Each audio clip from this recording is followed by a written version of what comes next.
Hello and welcome to the Terry and Edith Show. Yes, brought to you by EZ Fiction. Terry, it's lovely to have you back and to talk to you again. You are regular. Well, yeah, I've become a regular. You and I seem to have a nice little fit together, and we love to chat. So I think it's going to be wonderful. Yeah, absolutely. And like I said before I hit recording, it's a little bit like going back to where it all started, for me at least, because that's how it all started with the German channel, which was actually first, which came before the English one. And I would meet with a friend before the pandemic. And we did the recording, a hit record on some tiny device recording us.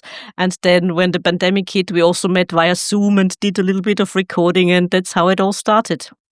Yeah, isn't it funny how, I was just on a podcast this morning talking with someone about the fact that no one wants COVID back. I don't mean that, but when COVID was here, there were some things that were positive that came from it. And the ability for Zoom and Zoom-like apps that are out there, and that everyone knows how to use them now. Yep.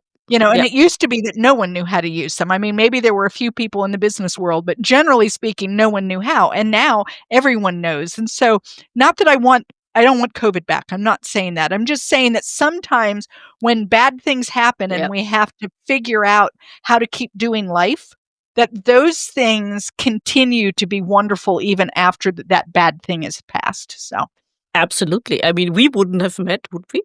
Absolutely. No. How would we have met? What is the likelihood that, I'm in the United States, you're in Austria. What is the likelihood that you and I would have crossed paths somewhere? It would have been difficult. I mean, there was Skype before that. There was FaceTime for those who had Apple devices, but otherwise, no. Yeah, and not all of the ability to podcast the way we're doing now, and all of those other things kind of came about because we were forced to be apart from one another. So they very quickly worked to make it so that even though we were apart, we could still be together. Exactly. And now we can use that. And yes, sure, I could get on a plane and come to Austria, but that's not likely. And I can't do it every time you and I want to have a conversation. But we can do this, and I love it.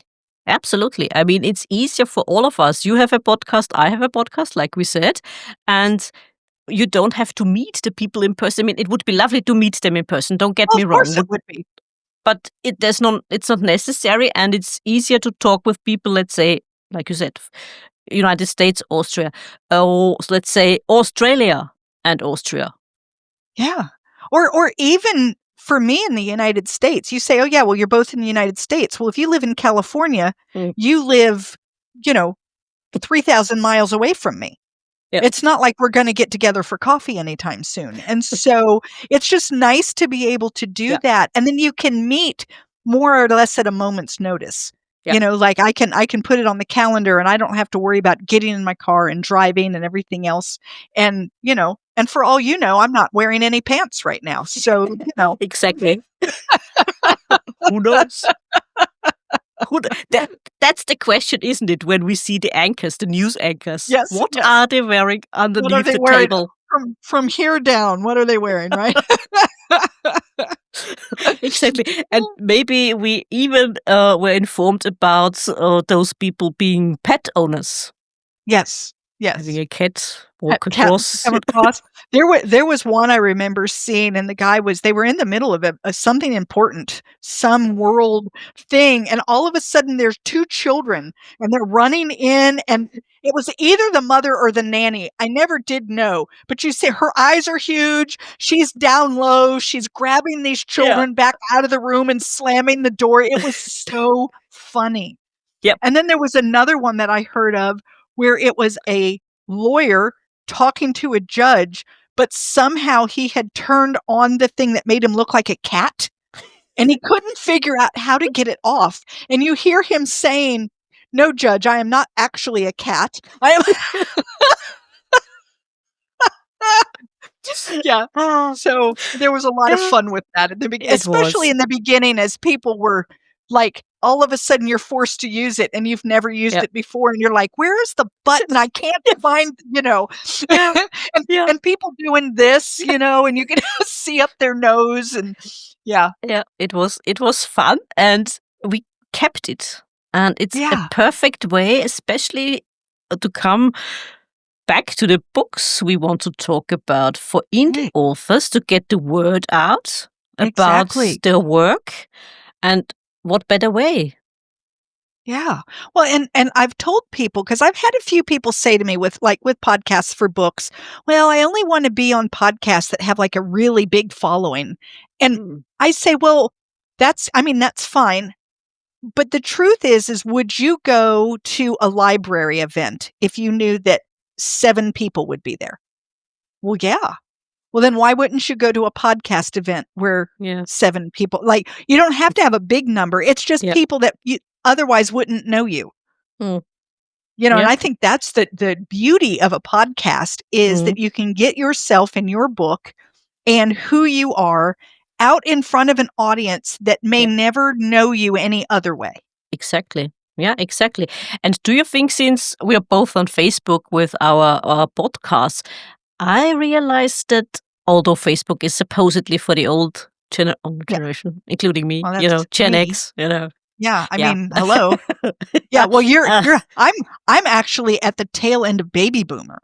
Yeah. Okay, yeah. Okay, so like I'm old. I'm I'm old. Okay.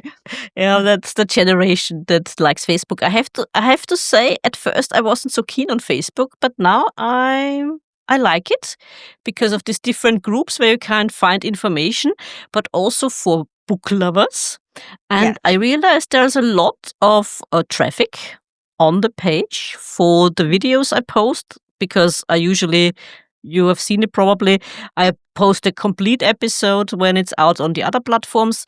And I think there are a lot of people who prefer to watch it on Facebook and not so Yeah, much like on YouTube, for example. because there are a lot of people, I think, especially Facebook users that are older, Mm. they're afraid of some of these other platforms. Mm. Now my Yeah. mom's 82, so she's almost beyond the point where she would be interested. But will you say something to her like, "Well, let's go over to YouTube," and she gets the "Oh," and it's like, "Mom, it's Yeah. the same as being on anything else." But there's that fear of like changing, Yeah. or what if I break it? Yeah. And Yeah. I laugh too when I watch her use her cell phone because she jabs it, and it's like, "Mom, it's just, you just have, it's a touch screen, it's not a jab screen," and it's that. So I think that's what it is there's a lot of people, they're on Facebook, they don't wanna have to go somewhere else. Mm. Yeah, it's true. Yeah, and what one of the guests said, I think it was Sharon Woodhouse. She said, whose episode is out on the, let me see, on the 28th of July, about marketing and so on. What I found interesting is that she said, although we were talking new media and social media and YouTube and so on, the printed book is still held in high regard, and it's Mhm. still the thing that is sold more than anything else. In Which is fact, a it's kind of making a little bounce back. okay. It's actually up a little, and readers are up a little. There for a while, reading kind of went down, and they're showing that in the younger generation right now, reading is back up again. So hopefully we have a chance to capture some young readers and put them along. I love a printed book. I really Yep. do. On the other hand, I bet I read 70% of my books now on my Kindle because Mm. it's so handy. Mm. It is so I can drop that Kindle in my purse and I can go somewhere, and I'm Yeah. sitting at this appointment and the doctor's 45 minutes late, and I pull my Kindle out and I'm just reading. And I also like it at night when I go to sleep Yeah. because I don't have to have all the lights on. I can just be laying there in the dark with my book, and when I get tired, I can lay it down and go to sleep. I don't know, there's something really nice about it. So when people talk about, the death of a paperback, I don't think we're ever gonna lose them. But I No. also don't think, in my mind, I don't care how someone consumes my book. Yeah. If they want to do it in paperback, they want to do it in ebook, they Yeah. want it in audio, whatever works for them, I'm all Yeah. for it. Yeah, Yeah. same here. I mean, the advantages, like you said, of a Kindle is it's not that heavy. Yeah. It fits in your backpack, in your purse, wherever. So easily. Yeah, and in case you have finished the last chapter of one book, while you are waiting for the doctor's appointment, you can start a new one. It's another advantage. Right. And there's also the question of small flats or apartments. I mean, people oftentimes do not have the space to own all the books. Right. So they own them for a time and then they have to get rid of them because they can only Yeah. store so many. And even things like you put a book into your backpack or your pocketbook or whatever, there's a good chance that pages are going to get crinkled and wrinkled. And, Yeah. I've pulled a book out before and realized that I've got a pen and my chapstick and several other things have all got crammed down in there. Right. And so you're having to pull it all back out. That doesn't happen with a Kindle. Yeah. Yeah. And It's true. and like you said, if you're toward the end of a book, you don't have to think, "Oh, I need to take 2 books in my pocket." You just, your Kindle it's just nice. Yep. And I've got the Kindle White and I love it because I can sit out on the beach and even in the bright sunlight, I can see and I can read and it's really nice. I've gotten very attached to it. On the other hand, I still do I like to have a good book in my hand. There is something really nice about that. So, but I'm 61 and, back when I was a kid, you had books. There were no ebooks, right? Exactly. So I don't know, maybe mine is more of a nostalgia thing. Like that's just the way I always read. Like you should have a book and you should turn pages, but maybe these days it's cool again. Well, kind of like vinyl albums, right? Exactly. Yeah. Although I have to say they do sound different. They do. They really do. They do. Absolutely. And another advantage which we forget to mention is the fact that if you read a book that is this thick and you fall asleep. And yet falls on you. Yes.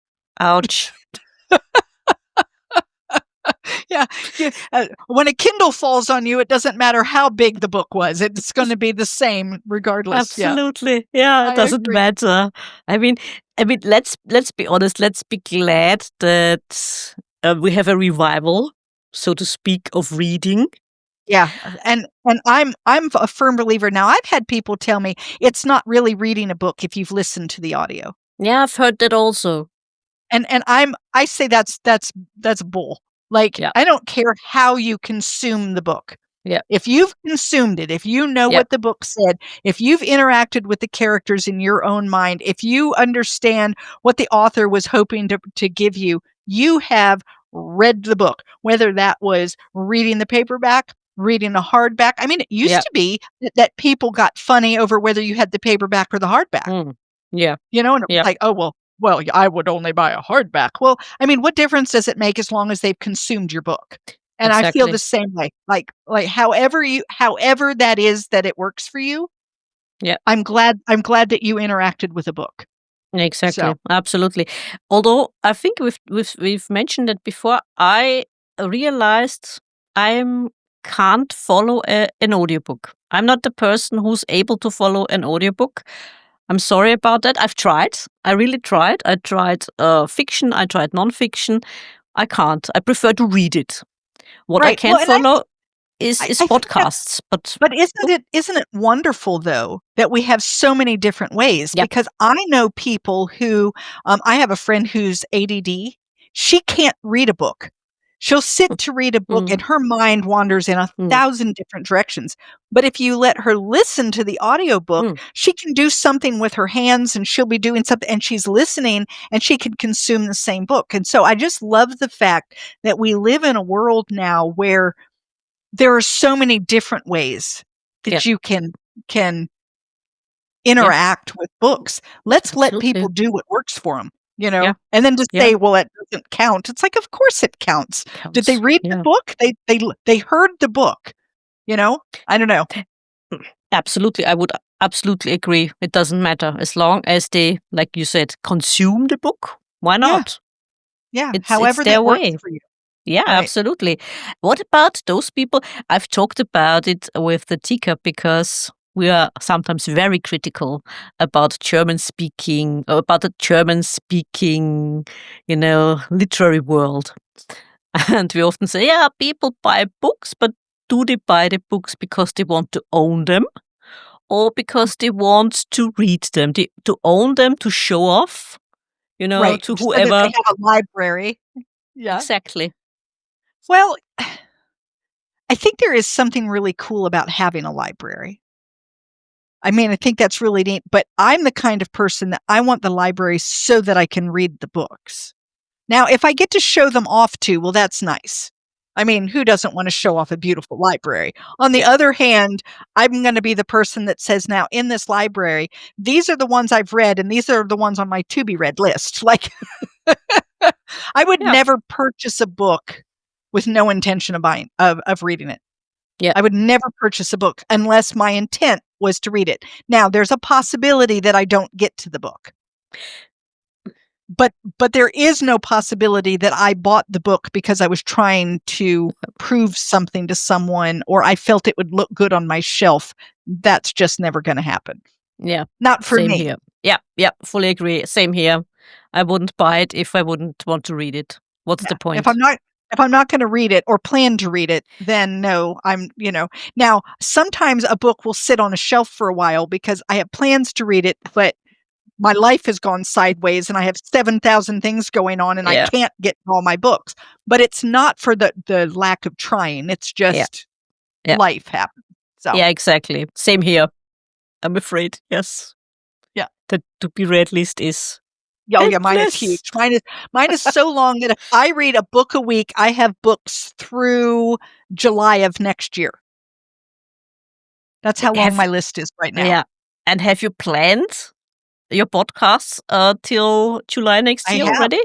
I have planned I've planned my podcast through November of next year. Oh, you are way ahead of 'Cause me. I'm ahead well, see, and I'm ahead of I read, and then I try to give myself 2 to 3 months between when I finished it and when I plan on that Okay. podcast coming out, Okay. because I'm one of those that I like to have my podcasts in the can about 2 months in advance. Mm. I know me. Life is gonna happen. I'm not gonna be able to podcast for a certain number of weeks for whatever reason, and I already have them in the can, and I can keep Yeah. going, and then I can catch back up again. So that's Yeah. just I'm a Way planner, ahead. though. Yeah, Yeah. I see. Yeah, that makes me look like a sloth because I've planned No, until no. I've planned until December. Well, the reason that this is happening for me, though, is one of my big things is I read the book. Mm. So before I have an author on, I've read their book. Yeah. Well, Same here. I can only read so fast. Yeah. And I have these authors, they'll come and they'll say, "Can you do it?" And it's like, "Well, I can. It's gonna be and I'll put you on the list." "Oh, yes, put Yeah. me on the list." Well, I've done that so much that now my list is so far out there. It's like, "Guys, are you sure you wanna wait this long? Like, I can't read any faster than I'm reading, Yeah. but Yeah, I have this huge list." It just shows how many authors are desperate Yeah. for ways to get their books out Absolutely. into the world. Yeah, And absolutely. that means there could be more people like you and I doing this, Mm. and it would and there would be enough room for everyone because I mean, Yeah. I could make my wait time smaller if I did something like only read a certain genre. Mm. But I enjoy reading across the genres, so I just leave it open to just about everything. Yep. Same here. Yeah. Absolutely, because it might sound interesting. Let's give it a try. Why not? Yep. I had someone the other day that told me what their book was, and I thought, I don't know. And so I told her, I said, that doesn't initially strike anything with me, but if you're willing to wait, I'll put it on the list and I'll let you know. And they were like, "Oh yeah, absolutely." And it was like, "Okay, all right. I mean, sure, why not?" I read something the other day. It was called Linked Lyrical Poetry. I've never read anything like it before in my life, and it was interesting. Reminded me a little bit of like the Iliad and the Odyssey, Mm. but Mhm. done in modern words so that you knew Mm. what you were reading, and it Okay. had that kind of flow to it. It was I know it was very interesting. I thought it was interesting. But at first when I heard the word poetry, I was like, yeah, I really don't do poetry. I I'm not I just I don't know. I just don't do poetry. It's not I'm not against poets. I just don't really most of the time I don't get it. I read it and I think, yeah, I don't understand what that meant. And I said that to him and he wrote back and said, "Would you be willing to give it a try?" I Mm. said, "Well, sure, I'll put it on my list." And I read it and it was like, you know what? I did understand it. It was very neat. It was like Mm. Iliad, it was like the Iliad and the Odyssey meets rap music. Ah, okay.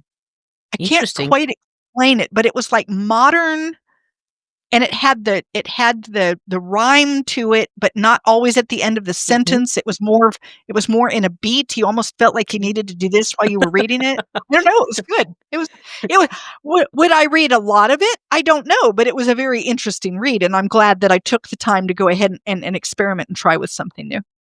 Yeah, give it a try. That's what we did. So far, I had, I think, 2 poets on the show, and Mhm.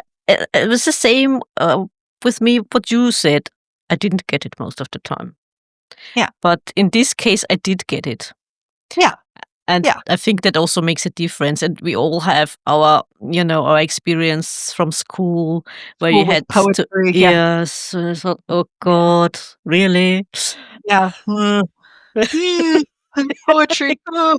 Yeah, You know, exactly. and then, of course, I tell everyone that my writing started with, the bad teenage poetry that I think we all do, where, it's the angsty yeah, and I have several of them, and someday maybe I'll pull them up and read them to people and let them get a good laugh because they're terrible. Yeah. They're terrible, but, that's just where we start. But, Yeah. yeah, I'm not a poet. It's not where my strengths lie. Neither am I, to be Yeah, honest. I'm not yeah. much of a poet either. But like we said, we had to suffer through it in school.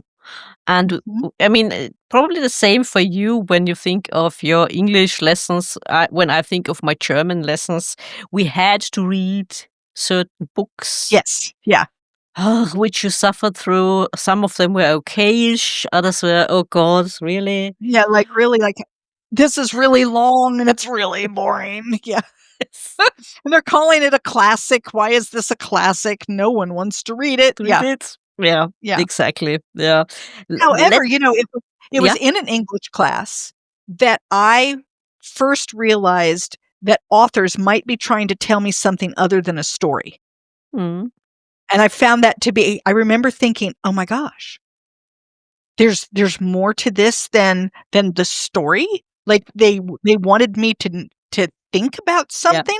I found that to be really exciting. Now, sometimes I would read these books and think, "I don't even know what it was they think they want me to know." Like, I don't understand the story. But the idea that authors not were only telling a good story, Mhm. Mhm. but that they had some ulterior motive under there, that there was something else that they were trying to impart. I found that to be very fascinating, and I learned that in an English class, and I thought that Yeah. was pretty cool. So, Yeah. Well, most of the time it was the thing that you had to read the book. That was that off-putting was to the me. part. Yeah, Yes. Yeah. exactly. Exactly. Someone telling you have to read something never Exactly. goes over well. And then for me, just the opposite. My mother I read all the Nancy Drew mysteries because that Mhm. was just what girls my age Yeah. did, and I was done with them. And so I wanted to read the Hardy Boys, and my mother told me I could not Ah. because they were for boys. Ah, okay. And so guess who read the Hardy Boys? I did because it Yes. was like, "No, what do you mean I can't? What do you mean I Yeah. can't read the It's Hardy read. Boys?" Yeah. Come on. Yeah. And of course, was there anything in it I couldn't read? No, of course there wasn't. It was just yeah, was it aimed at boys? Yes, it was a way to try to get boys interested in reading because it had male characters, but there Mhm. wasn't anything about it that was any different than Nancy Drew mysteries. Do you So, think that's also true for authors? Because it always makes me think of what I heard about J.K. Rowling. Because they thought, or the publisher thought, they had to shorten her name to JK, otherwise it wouldn't appeal to boys. Right. Right. And you wonder, would that have been true? If she I had been her whole name, would I'm boys not have read it? sure. And I I don't. don't know what the answer is. No, I I don't really think don't so. know.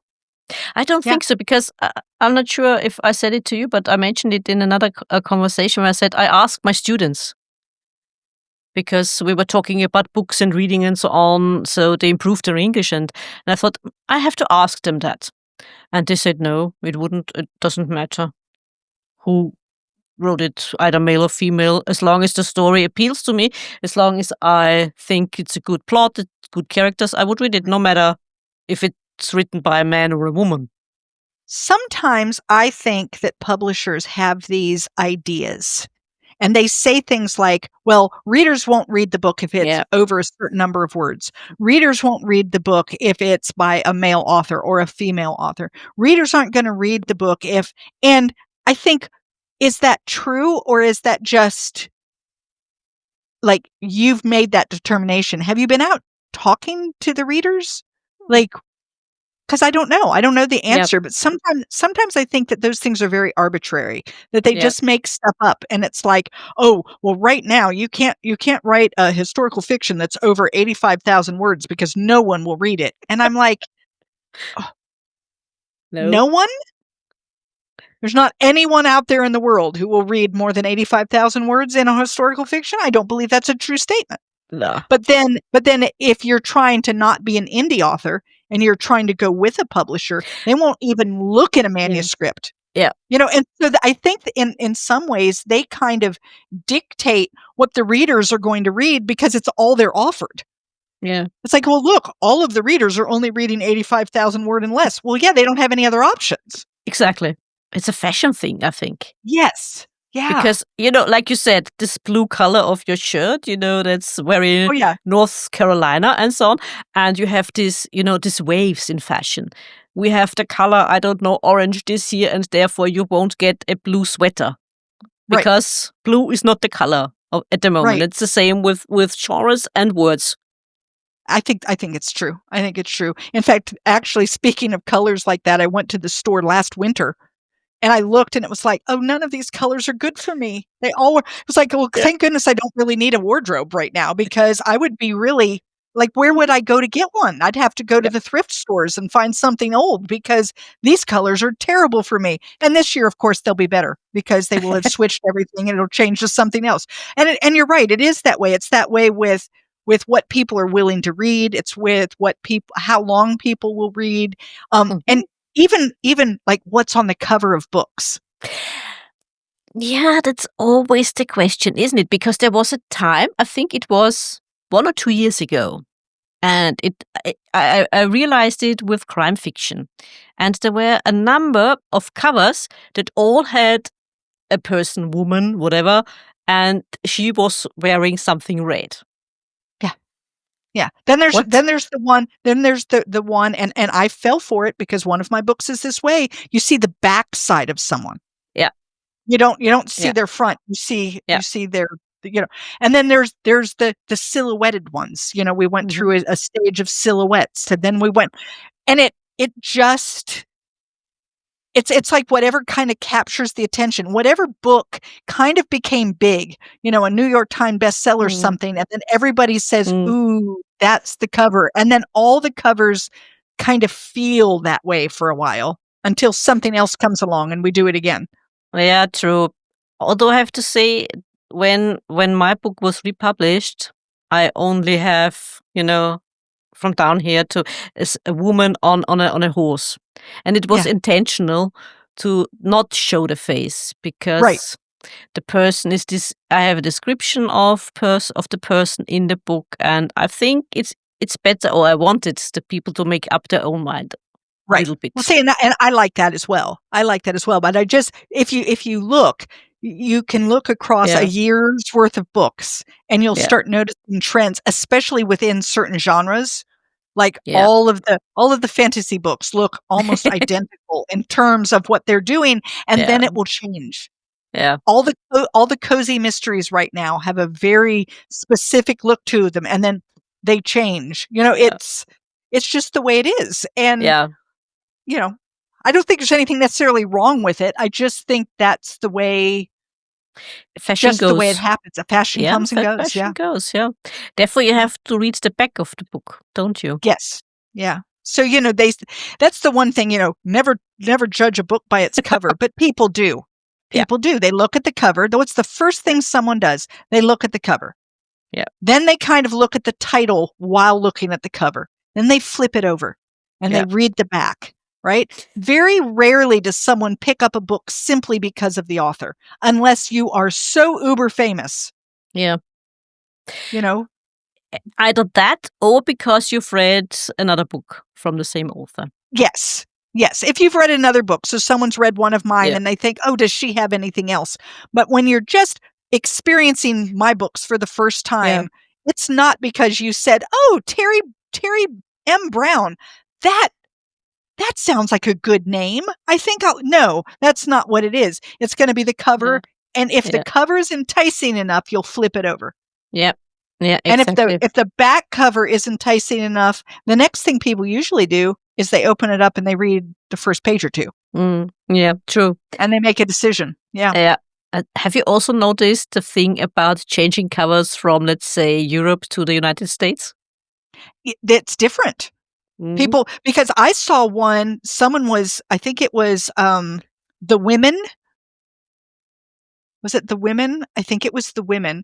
And they said, I didn't know she wrote 2 different books and they're showing them side by side. And it was like, yeah, one of those is a European cover. It's the same book. It's just different covers. And so it must have to do with what is in vogue here versus what's in vogue there. And so they make the cover to appeal to wherever they're putting the audience. Yeah, the audience. It's so funny because I think I've mentioned it before, the cover of the books by Mariana. She writes crime fiction. And in one of her series, there is this female detective. And the European covers are completely different from the American ones. And it's almost, sorry to say that, it's almost ridiculous. The American cover is almost ridiculous. I mean, it is ridiculous. You have the silhouette of a woman in high heels, short skirt. Of course she's in high heels and a short skirt. She probably has a gun and it's up like this, right? Something like that. Yeah, yeah. What the hell? I mean... Like, do you really think that's the way spies and things are going to run around in high heels and short skirts and they're running around like this? This is not the way it happens, right? But it's what people expect for some reason on the fronts of these covers. Yeah, it's even more, like I said, it's even more ridiculous when you think of policemen and policewomen in the UK. They don't carry weapons. Right. Except for the special units. Right. Right. And so it's like, okay, none of that works. Not only is she dressed ridiculously, but now she's got the gun and she's all over. And so what do the covers look like in the UK? Usually you have a landscape and you might even get the back of a person. Okay. Which is supposed to be the detective, but sometimes just a person, maybe it's a victim or a supposed perpetrator. I mean, nothing like that. Nothing like that at all. So right. And it's just it's interesting what attracts and is it because Europeans and Americans are that different? Or is it because I don't think we're that different, but I think it's what we're used to. Yeah. This is what we're used to seeing. Pop and culture. Therefore, if we don't have it, then we don't know what it is we're looking at. Yeah. So it's just what the culture has done. And so we say, oh, but I think when it comes right down to it, we're not that different. No. It's just what we're used to seeing. And therefore, if we don't see the woman in the high heels and the skirt and the gun, we don't know that it's a woman cop story. Yep. Yeah, probably. Yeah, probably. You said you realized when you read books that at one point you realized that the author wanted to tell you something other than the plot to the story. Yeah. That made me think of a topic we've only briefly touched in our conversation for episode 200, namely AI. I mean, okay, AI is learning a lot by more or less unlawfully copying everybody else, right? Yes, exactly. Right. So do you think it is at one point able to tell us something else than just a story? Is it already able? That's a good question, and I can't answer that. And if it is able, did it do it on purpose? And I think that's the real difference. I think that as an author, I have the opportunity to not only create a story, which AI can do. AI can create these stories, but I can create a story for a reason. I can say something that I want to make sure that my readers understand is, and therefore I'm going to make sure that my character deals with this in this story. And I can do it on purpose. And I can add in personal experiences and other things that bring it to life, which is something that AI, at least at this point, can't do. Yeah. Now, will it ever be able to do it? I don't know. I'm so surprised by AI and what it can do. It just blows my mind. So I don't think that AI will ever eliminate authors. I think that we have something that AI can't ever have. I read AI works. I've read things that have been put out, and they're okay, but they don't have the depth that an author who knows their craft. It's a different feel. I can't explain it, but it's different. Yeah. Yeah, I mean, it's the human factor, isn't it? Yeah. Yeah. I mean, it always. And I just don't think AI. I don't think a machine is ever going to be able to be human. Like they're not going to be able to have that humanness that you and I can add to a book. I just don't think it's possible. So we'll see what happens. And also not the ability to react to different ideas. I mean, like we said, okay, you're a planner as an author, or you just go with the flow. But when you have this idea, and you have the idea for a new character, and you put him into your book, and you think, oh, that fits. I didn't think of that at the beginning, but right now it's a perfect fit, and I will put it in. I don't think AI would be able to do that. Like we said, the human factor. Right. Creativity. Yeah. AI is not creative. AI is just really, really fast at being able to take a lot of different ideas and pull things together very quickly. I think AI is an amazing tool if you're using it as a tool for the right things. But I don't think that it can be creative. I don't think it actually creates. It just copies, and maybe it takes 83 different things and it can quickly grab stuff from all 83, but it still hasn't created anything. I use AI. I use AI quite a bit, but I don't use AI to write. Not write my novels. I've used AI before. For instance, I will have a podcast. I will take the transcript of that podcast. I will pop it into an AI bot, and I will say, create a blog post for me. And it will pull up the most salient points from my blog, from my podcast. And now I can throw that into and it's just one more way for me to say, hey, here's my podcast. You want to take a look? I don't feel bad about using that because it's taking my words, my creation, and I'm just saying, take my creation and give me another creation from my creation. I think that's a fine way to use AI. But I would never say, okay, AI, create a podcast for me. Nah. Like, it wouldn't feel right. You have to be patient, not patient. You have to be passionate about what you do, even in your podcast. You have to be passionate about what you write, and you have to be passionate about what you talk about. Well, and I've read the book. This AI bot has not. I cannot imagine saying, okay, I want you to create some questions that you're going to ask, because they've not read the book. And not only that, but I'll have a list of questions. Sometimes I don't ever use them. Yes. Those are my questions, right? Those are the questions that I've kind of thought of beforehand based on the reading that I've done. But my author is going to say something. Exactly. that's going to trigger something in my head, and I'm gonna go, "You know what? I was wondering about that." And then we're off on a whole nother Yes. and maybe I'll come back to one of these questions. Maybe I never will again. Maybe this thing was Exactly. just, but I don't think AI can do that. How No. does AI say, "Oh, look, that was a really cool tidbit that this lady threw out. Now I'm going to come up with a new question." I just don't. No, because I you don't. have to prepare it beforehand.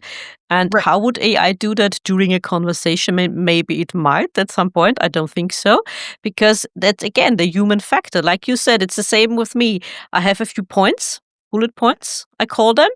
I want to talk about or want to bring up in a Right. conversation. But sometimes, again, we completely go off.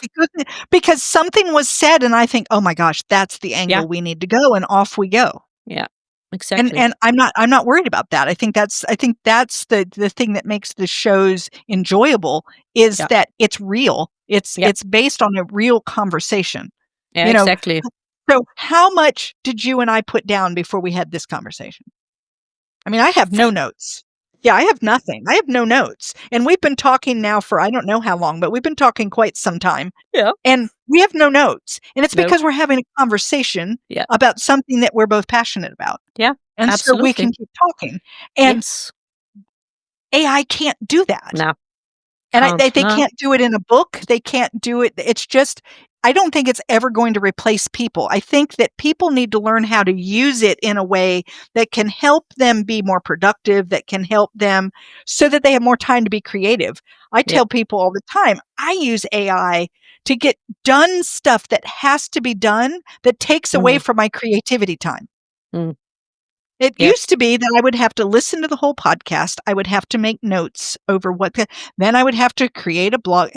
We're talking, an hour and a half, 2 hours Yeah. worth of work.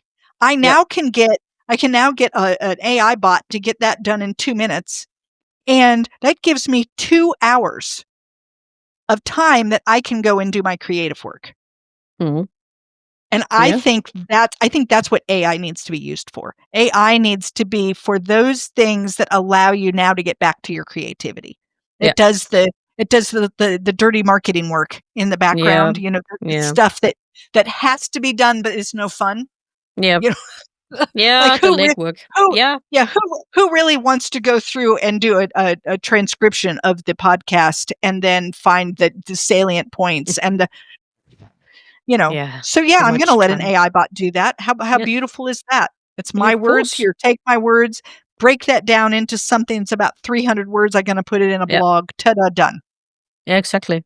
Yeah. Yeah. And get it out and do a little bit of promotion for Yes. your episode, and it And saves a now I lot can of time. Yeah. Right, and now I can sit down and look at that. I've saved myself hours, and those hours I can now spend on my new manuscript or on editing another manuscript or on anything else. Yes. I mean, even something like I'm going to lunch with a friend. I have Yeah. more time. I have more time because I'm allowing AI to be a tool. And Yeah. so when I hear some authors that are like, they're against AI completely 100%, will never use it, period, end of sentence. Yeah. Well, I think that that's as bad as saying, "I'm gonna let it write my novel for me." I think that there's a place for AI, and you Yeah. just have to learn what can it do for you that you feel is ethically okay. Mm. Yeah. And for me, my line is if I've already created a product and I'm asking AI to take my product Mm. and give me a second product based on it, I don't have any problems Yeah. with that. Yeah.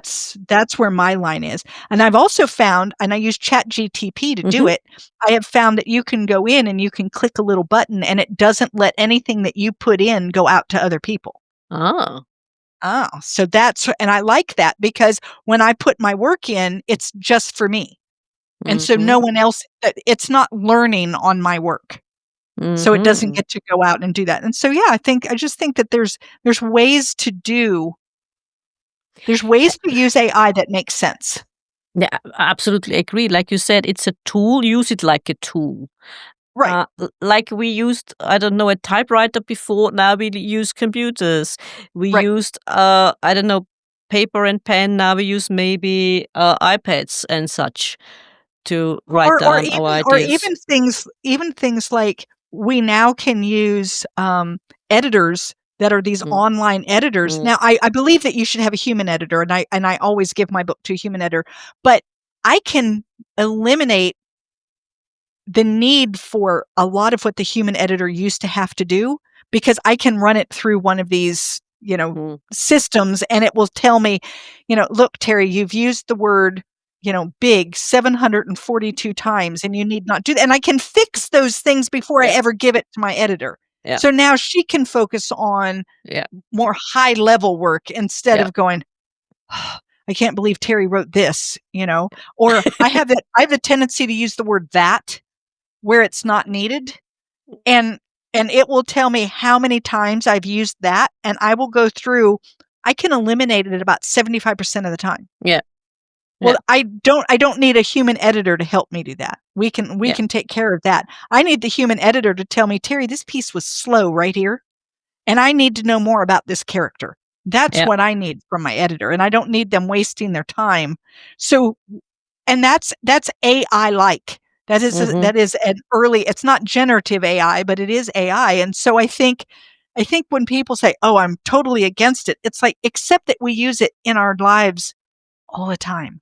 Yeah, absolutely. And I mean, when you look something up, and the interesting thought of AI also when we use it for medical purposes, Yeah. that's something where it can help. It's not, I mean, it has its purpose, like we said, but don't make more of it than it actually is, and Right. try to keep it on the leash. Don't let it run away, and do not let those tech companies run away with it. Right. Right. So there was an article in one of the newspapers in the United States toward the beginning of the summer, and it was something like the 20 best reads for the summer or something. Okay. Uh, Turns out it was written by an iBot, and Okay. none of the books existed, and none of the authors existed. It was all made up. And whoever ran it through didn't check any of it, and they put it out into the paper, and then it was picked up by the AP and put in lots of papers, and none of the books were real. And so that became a really big issue, like, everybody's talking about it. And it's like, so once again, use AI, but use it wisely. Like, I would never let AI write something without looking it over. Yeah. I always look it over, because even something as small as the other day, I had a blog. I mean, I had my podcast. I Mhm. asked it to write a Mhm. blog. I'm popping it in. I'm reading it over. They've got the author's name spelled incorrectly. Yeah. Well, I mean, sure, it's not a big deal, but it's a big deal to the author. yeah, And absolutely. if I weren't looking at it, and there was another one. So I read a book. It was a World War II, like, Jewish Holocaust Mhm. memoir kind of book, and it was called Zadie's War. Mhm. And for some reason, the bot that was listening to it thought that it was Katie's War. Okay. And Mhm. so they had the title of the book wrong several times, and I went through and I changed it. It's not a big deal Yeah. in terms of for me, but my point for all of this is look at what it says, Yeah. because it might not be right. It Yeah. it's only as good as whoever created it, Mm. and it can make mistakes. Do you think that people who do interviews, especially for books, because I often find that my guests are surprised, one, that I read the book, Yeah. and two, that they have the time for however long they feel to answer the questions. Yeah, and I often wonder, is it because people, like you said, use, I don't know, those already made up questions, and they have to work through them? One, Yeah. two, three, four, five, six, that's it. And they haven't they have read maybe, the press Back of release the they get Yep. and so on, and that's it. I mean, no, that's not the Yeah. point why I do it. Right, right, and it's why I started my podcast. So I've been a guest on over 100 podcasts now, and I can tell you that of the 100, very few have read the Mm, books, and that's okay. yeah. I'm not bashing anyone, but I've been on the podcast where they have. And the difference to me was night and day. Because when someone has read the book, the questions they ask me are 100% relevant every time. I feel like we are in the same, I don't know, we're in the same plane. We're talking about the same thing. If they've not read the book, if they've only read the back cover, they tend to ask me questions and I think, I don't know how to answer that. It doesn't really pertain to my book at all. So then you try to answer it and like massage it around until you finally get to say what you want to say, and it feels awkward. That's why I started my podcast. I thought, I think there needs to be more podcasts out there like yours, like mine now, that the books are being read so we can have an honest conversation about the book. Yeah. I like that. Yeah, so do I. And it's not about me. That's why, yes, come on, talk. I mean, I'm listening for however long you would like. And I wouldn't stop people mid-sentence because, time says I have to ask the next question. No. Well, and then I've been on the ones too, and it's funny. They're like, okay, well, now I'm going to ask the next question. And it's like, well, don't state it, ask it. Like, because it always feels very stilted. And I tell people before, as they're coming on and you know, we're doing the little pre-stuff as I'm making sure everything's right. I say, this is supposed to feel like we're having coffee and bagels together. Yes, exactly. You know, I'm going to do almost no editing. You know, I will edit out. If you tell the end of your story and didn't mean to, I'll get rid of that for you. If someone runs through naked, I'll get rid of that for you. But other than that, I mean, we're just going to go with the flow of this. Yes. If something technical bad happens, I'll cut that out. Yes. But generally, I do very, very little editing. I add a little promo to the front, a little extra at the end, and out it goes. And that's pretty much what I do to it. Yeah. I like that conversational flow, and conversation, that's what it does, is it flows. We're not in the middle of a conversation where I say, oh, Edith, we have to stop now. I wanted to tell you, okay, so the next question, we're done with AI now. No more AI. What are we going to talk about next? That's not the way conversations flow. And so. Yeah, I absolutely agree. I mean, you know, since you have been on the show quite often, you know, I do the same thing because it has to, for me, it has to sound authentic. And like you said, if there is a technical problem, which can happen, of course, we know that, I will edit that out, make sure the audio sounds good, edit out the legal question, because who cares for the same question over and over again. And when I stop the recording, the fade out, okay, get rid of that as well, because exactly. You know, so I stop the recording, but I'm looking for the button. You know, and I don't want that in. I don't want that in because, you know, I have glasses that I have to wear for reading, but I don't like to wear them when we're doing podcasts because they reflect off of my light. And then I get all this. So I don't tend to wear them, but I can't see this. I can see you, but I can't see any of the words. So if I were having to stop this, I'd have to do this and nobody, you know, so I cut that out, you know, obviously, but yeah.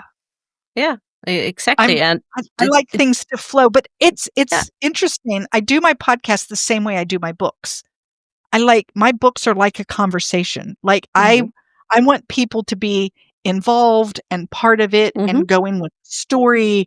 And I don't like it when I'm reading a book and I feel like I've been jerked out of the book and now, wait a minute, where am I?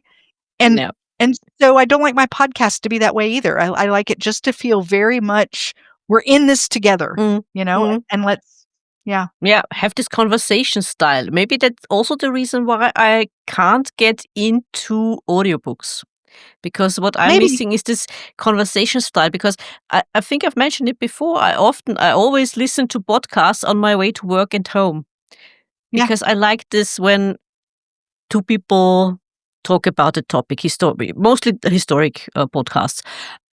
They talk about a topic or they have a guest like we do on our podcast, and they talk and interview this person, and it's fun and it flows naturally and authentic. Yeah.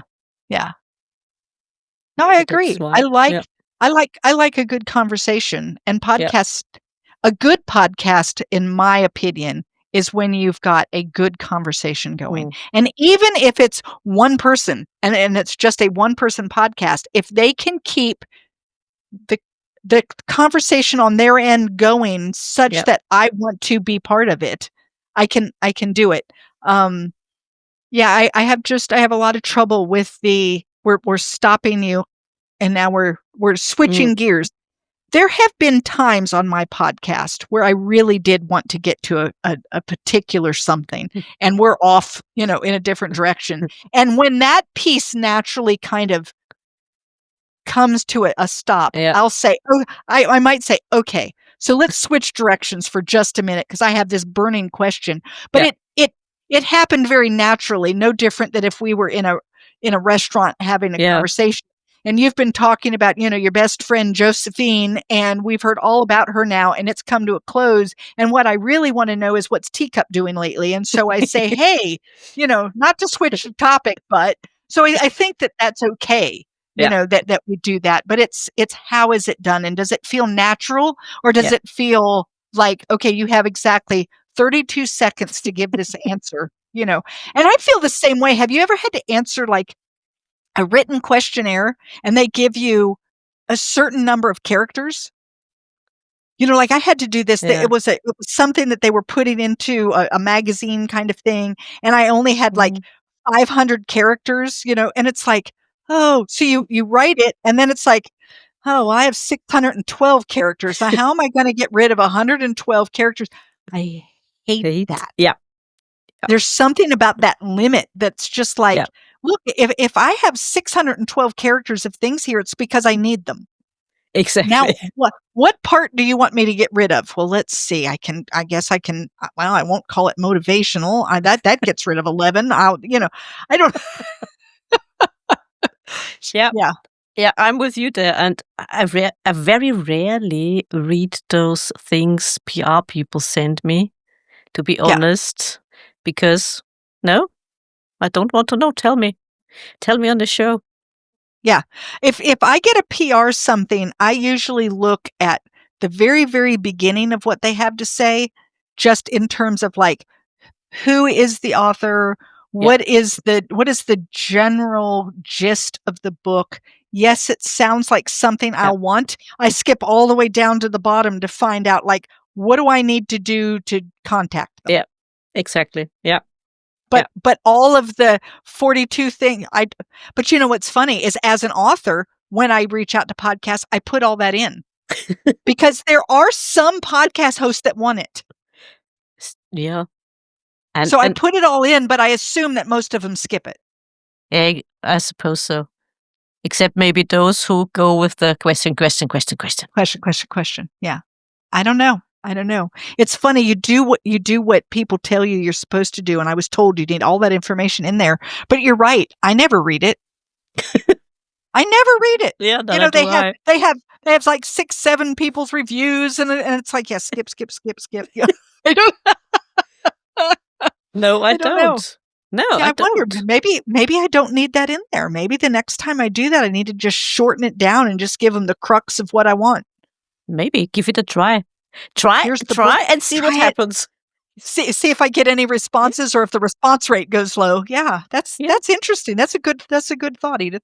Why not? I mean, it would work with me. Yeah, it would work with me. I wouldn't notice that the other was missing. Yeah, I wouldn't even notice it because I tend to just ignore it anyway. Yeah. Like I don't. Exactly. People, they put their pictures and all kinds. I don't care what you look like. Like that's not really part of my show. Exactly. That's not important. And let's be honest, those shots are usually not the real you. No, they're very, I don't know. Yeah. You have these photographers who they style the people to an extent that's not real and lightning and Photoshop them and whatnot. Yeah. So I do want to put out there, guys, mine are not Photoshopped. It's me. It's just me. Big smile. You can look, you can find the little mole on my cheek. It's all there. Like there's. Yep. I do not do Photoshop either with my guests. So just screenshot and that's it. Yeah, it's like whatever you've got, guys. This is what if you don't like the way you look, I'm sorry. That's Yeah. Yeah, again, sorry about that. We can always talk about just putting out the audio. I mean, no problem on my end. I mean, Right. it's up to my guest. Again, tell me if you don't want it. No Right. problem. Now, I had a guest one time, and she came on, but she was wearing a floppy hat and sunglasses. And her reason is that she writes with a pseudonym. And she writes with a pseudonym because she wrote a true crime book, and she's actually Mm. had people Oh. and so she doesn't want to. So her picture that I have is of her driving a vehicle in a floppy hat, and you just kind of see the side over here, and Mhm. that's who Mm. she is because she doesn't want her real face shown. So there's times where you don't want to, but I'm just saying that in general, it doesn't really Yeah. matter to me. Yeah. Like, I want to know, is the book any good? Exactly. That's the whole point. Is the Yeah. I book mean, any good? yeah, in her case, I do understand because it sounds Well, yeah, scary. yeah, yeah. It's a little Yeah. scary. It's like, I ooh, mean, I wouldn't want that, right? yeah. But Otherwise, yeah, all the others are there for promoting the book, and it's actually fine with them, to be right, honest. And it's right, all about feeling comfortable and having a good time, yeah, yeah. I'm actually. like I said, it's about the book and the author, Yeah, and I love getting the little backstories, like, yeah. where did you come up with the idea in the first place? And I want a little know maybe a little more about. Absolutely love doing research. And so Mhm. I like to know if I've read a book that I know had a lot of research, I want to talk a little bit about Yeah, what did you do? How yeah, did you find this? What are your sources? Like, I want to make a list over here so yeah. that I can. So I think part of the reason I love doing what I do is because I'm an author and I Mm, love books and I love talking about the creation of books. mm, And I feel like I'm getting almost an education. People mm. will tell me things and I'll think, ooh, I've never thought about that before. I never thought about it that way before. And Yeah. maybe I can implement that in how, oh, yeah, oh, that's a good idea. And I love it when something like that happens. Mm. That's something another guest said about the podcast. He loves to learn how other people do it. For example, the writing process. Maybe I can take something from other people's experience and implement it in my way of doing things. Right. And maybe it will work and maybe it won't. Yeah. But isn't it neat that you have all of these other you have experts essentially. At least they're an Yeah. expert in themselves in what they do. Yeah. And Yeah. then you can say, well, let's look at that because I've only been writing like my first book came out in January of 22. It's not been that long ago. Yeah. I'm still a newbie when it comes down to it. And so I love hearing about other people, their processes, maybe an app that really works for them, Mm. or maybe a way that they use, I don't know, time management in a way that Mhm. that I think that might work for me.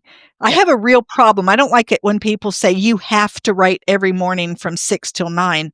Don't tell me what I have to do. That really irritates me. On the other hand, sometimes I go too long without writing because I don't get it scheduled in. And so sometimes I'll hear what someone does and I think that sounds more reasonable Mm. for my personality. Like Mm. maybe I can try that.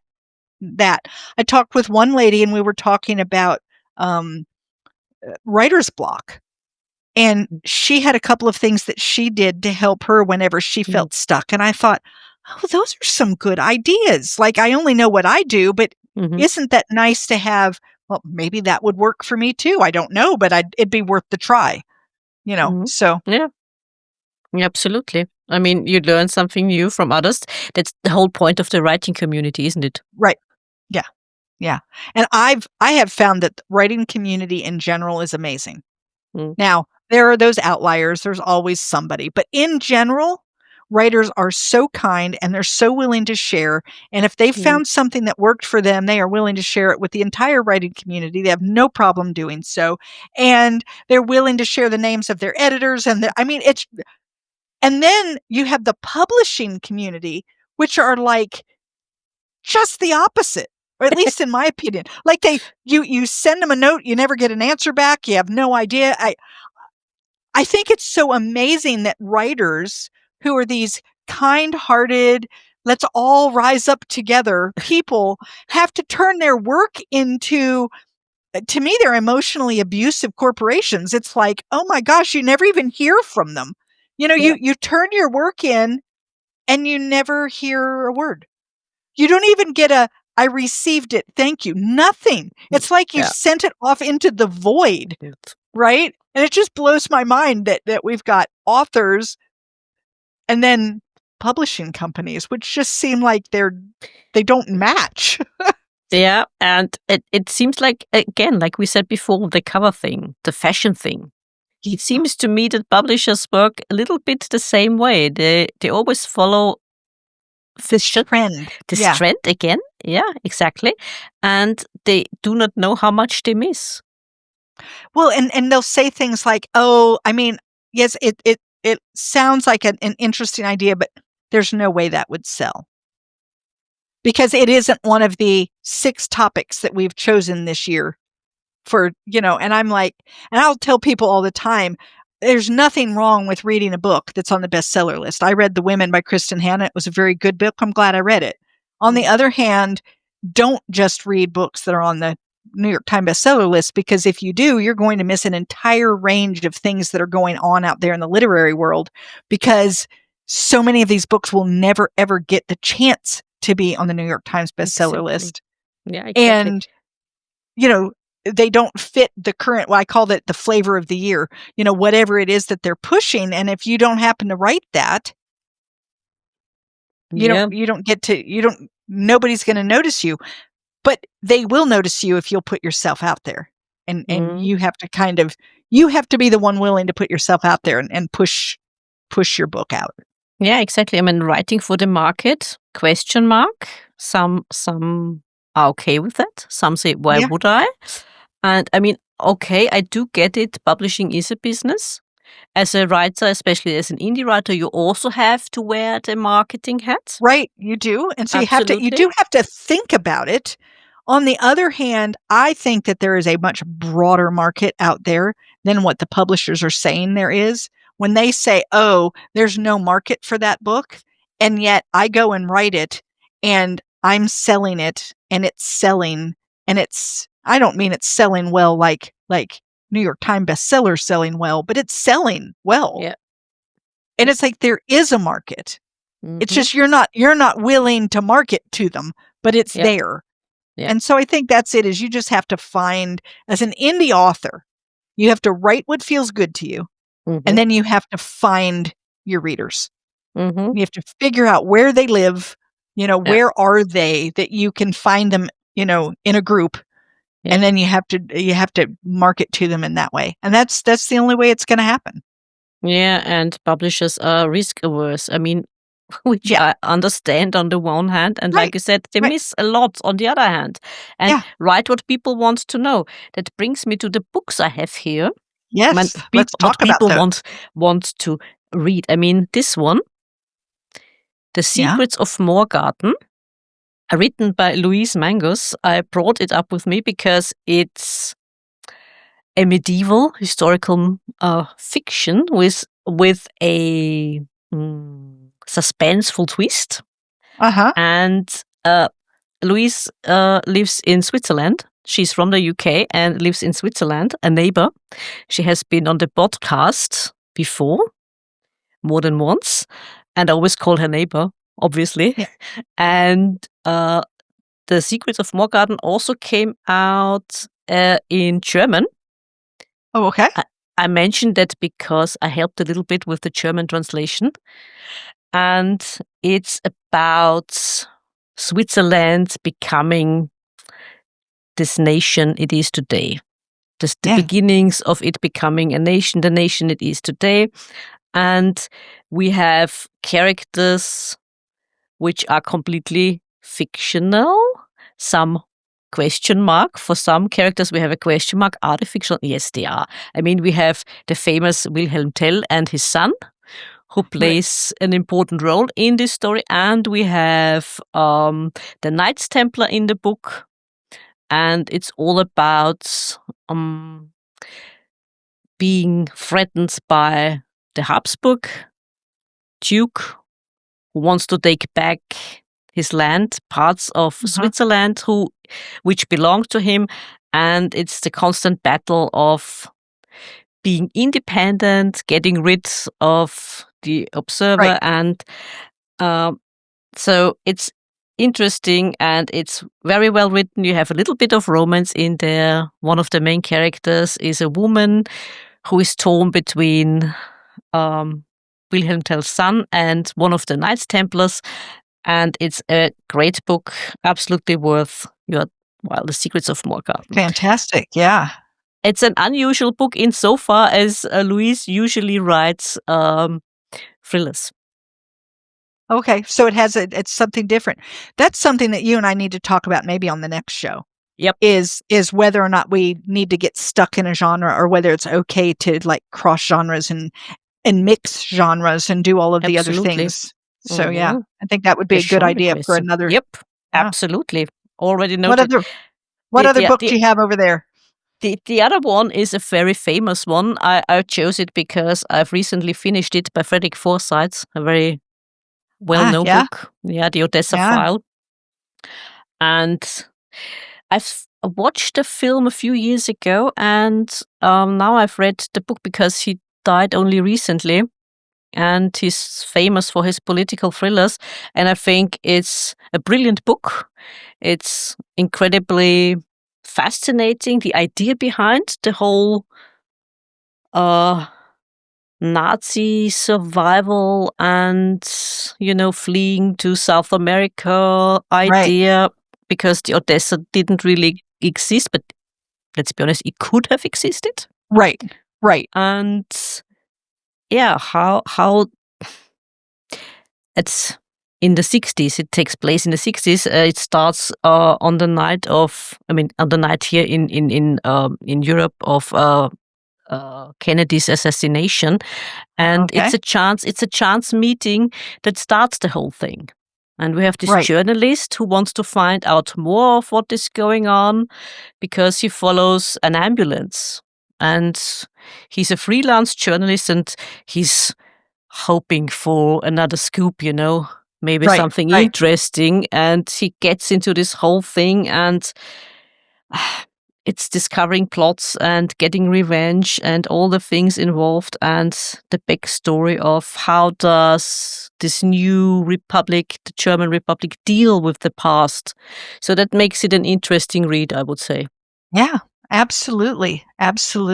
So if you could read anything, any genre, what genre do you go to first? Crime fiction. Do you go to crime fiction first? Yeah, crime fiction first, and in crime fiction, usually, I have to admit, historic crime fiction. Okay. All right. So, and I go to historical fiction first. Yeah. It's the thing that just sends me. And I think partially because I love learning new facts, and in historical fiction, I'm constantly learning things about history that I was just never taught in school. And so I like finding out about these eras. But I'm noticing that I'm liking, now that I'm opened myself up to more books, that there are a lot of things that I really have enjoyed reading, as long as there's a good character. Yeah. I need a good, strong character. The place is not as important to me as the character. I really need a good, strong character. And if the character has a really good arc, I'm kind of there with you. And it doesn't really matter what the genre is now. So I agree. I mean, the setting is important. I would say you have to you make it believable. Let's say if it takes place in Victorian era London, convince me. It has to feel like feel like it. I agree that part's important, but I think my point is that as long as the character is really good, if it's historical fiction, if it's fantasy, if it's I can go with you. Help me build it so that I believe it, but I'm willing to go with you on this journey. But if the character isn't believable or it doesn't matter what the setting is. And it doesn't matter that it's historical fiction. If you didn't do the good character, I can't read it. It has to, I'm very character driven. It's just, it's who I am. So Yeah. What about if the main character, your hero or heroine in the story, is not likable in the beginning? It I'm might okay with that too. change. Yeah, okay. I'm okay with that too. I like to see someone go from place A to place B in their growth, and I want to be part of it. I want to experience that with them. So if you can make me experience it, they can start out wicked and turn good. They can even be good and turn wicked. I've read a few of those where in the end you're like, I don't even like him anymore, but you're so involved because you've been there through it all and you know why they've turned this way. I like to be able to become the character. Yeah. And so in my mind, I'm reading a book right now, and it's a true crime fiction. So it's the way it's written. I've attached myself to a particular character, and it's not the main character. And then when they do the I stuff because it's in first person, I forget. And then all of a sudden I'm like, oh wait, this isn't the character I think it is because I like a different character. So I become the characters. Yeah. And then I have to remind myself, okay, there's many characters here, Terry. We're playing all of them right now. So You're completely immersed yourself in the book. yeah. Isn't that Yeah. what authors love? When Yes. reader can say, oh, I've completely immersed myself in the book and I was completely in your universe that you created, be it the past, be it Yes. the future, whatever, be it the present. But I was there and then the doorbell rang and damn. So I had the best compliment from my oldest daughter. She was reading one of my books, and of course, it was my first one. It was Sunflowers Beneath the Snow, and she was reading it out of obligation. I mean, let's be honest. She's my kid, so she said she would read it. And she called me up and she said, Mom, I was reading the book, and all of a sudden I stopped and thought, oh, my mom wrote this. She said, I got so involved that I forgot that I was reading my mother's book. I was just reading it, and I thought, oh, that's the best compliment ever, right? Like, Perfect. Like I wanted her to forget that she was doing an obligatory read. Yeah. You know, I wanted her to get into it, and she did. And she said, I stopped and thought, oh, my mom wrote this book. And it's like, yes. Got it. Absolutely. Yes, splendid. Yeah. That's what all the authors wish for. Yeah. Yeah. And then the only other thing that happened to me the other day that was so fabulous, I was at one of these open air markets, and we have I live near the beach. And so in the summer, we just have a lot of people from a lot of places. So these open air markets are a great place for me to get my books out to people because the people walking through the market are here for the week. And then they go back to wherever they live. And so they take my book with them, right? And so it's a great place. Well, I'm sitting there, and this teenage girl with like 3 of her friends runs up to me and says, can I take my picture with you? My mother loves your books. She will be so excited that I met you. And I thought, oh my gosh, I can go home now. So I had my selfie taken with a teenager for her mother because her mother loves my books. And I'm thinking, and what was my question? How did your mother learn about me? I want to know. How did she find my books? Like, was she here last year? Like, how does she know me? Because I am still a small author that is pretty much known in my area and not a whole lot of other places. And so when I go somewhere else and someone knows me, or someone from somewhere else knows me, I was in Maryland, which I was almost 400 miles from my home. And I was at one of these open air markets. And this woman walked up and looked at my books and said, oh, we were just discussing your books at book club last week as to which one we were going to read for book club. And I looked at her and I said, my books? Like I'm 400 miles from home. And she looked and she said, yeah, your books. And I'm thinking, how did they know me? Like, I don't know, but I'm excited. It's those kinds of things when you start to realize. So now I laugh and I tell people I'm well known up and down the East Coast, which is not true. I think I have, like someone in Maryland that knows me and someone in Florida, but that's okay. I'm counting it. maybe even further, because since we were talking about Facebook at the beginning, there was this question on Facebook. Oh, I'm looking for a book for my book club or something to read. And I thought, okay, Americans. Then I looked what other people's recommended, and I thought I can make a recommendation too. So I recommended one of yours. Oh, well, thank you. The Daughters. Yeah, my daughter's Green Mountain Gap. Yes, and I also recommended Betty's book. Yeah. Emuland. No, it's not called Emuland, but I thought, they would fit. What is the name of her South book? of Heaven.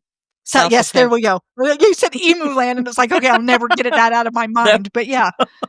No, and I thought, it's absolutely fitting different kinds of books, and I even got an answer from someone who was also following this question and said, "Oh, thank you for the recommendations."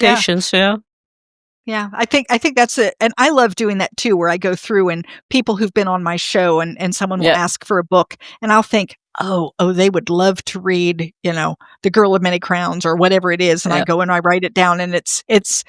I just think that's another way that people like you and I who do a lot of reading can help promote indie authors.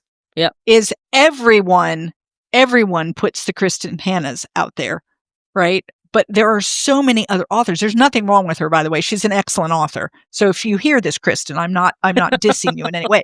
But I'm just saying that there are so many more authors. Yeah. That people don't hear about, but should, because they're amazing. So I absolutely agree. And that's what we are here for. Yes, absolutely. And I love it and I enjoy it. And like you said, we just spread the word. Yeah. Hopefully to a lot of people. And there's so many books who do not get the attention they should get. Yeah. Yeah. And so, authors that are listening, it's up to you. You've got to find shows. You got to find shows like Edith's. You got to find shows like mine. Yes. You've got to be willing to go to these open air markets and to go to libraries and to, I've done a few marketing seminars with first time authors, young, just getting started in the business authors. And I tell them, you almost have to be able to dance naked with your book on the top of a table. Like, you know what I'm saying? Like, you have to be willing to say, here it is, here it is, here it is, here it is, here it is. You got to see my book. Look at my book. It's a good book. Want to read my book? It's a great book.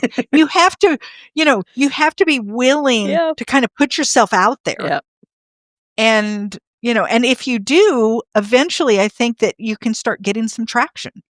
People will start to know who you are. I now have people that when I go places, they're starting to say, wait a minute. I think I've read your book. And it's like, aha, isn't that good? And it still shocks me, but isn't it wonderful? And part of it is that I've been on podcasts, and part of it is that I'm willing to do online Zoom book clubs, and I'm willing to do, like, you name it. If there is a way for me to get in front of a couple of people who might not meet me otherwise, I am all for giving it a try. Yep. I mean, you have to, don't you? We're back at the marketing head. Yeah. Because if you want to get your book out, if you want to sell it, if you want people to read it,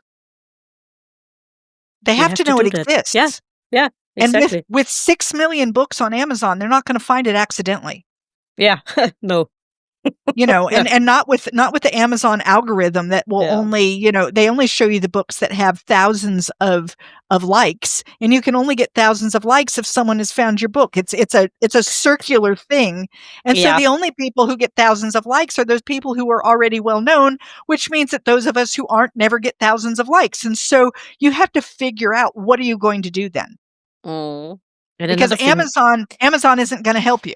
Yeah, and another thing I find always unbelievable are those book talkers. What is it called? You book and a TikTok book. Yeah, they have this. You have. It doesn't even fit in the camera. This pile of books they supposedly read in a month. Do you not have a job? Yeah, like I read. So I'm an avid reader. And I read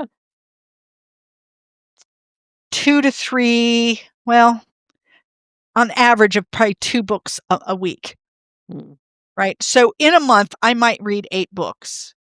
But I'm an avid, very fast reader. Yeah. Most people aren't reading that. And if they are, what else are you doing? Like, what's your day job?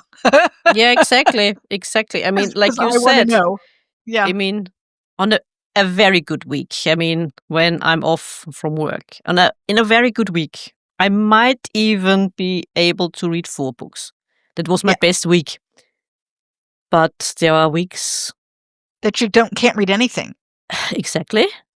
Where you sat down to read 4 different times, 3 of those you fell asleep, and 1 of them you got through a chapter. Like, exactly. Yeah, exactly. Because I do have a day job, unfortunately. Right.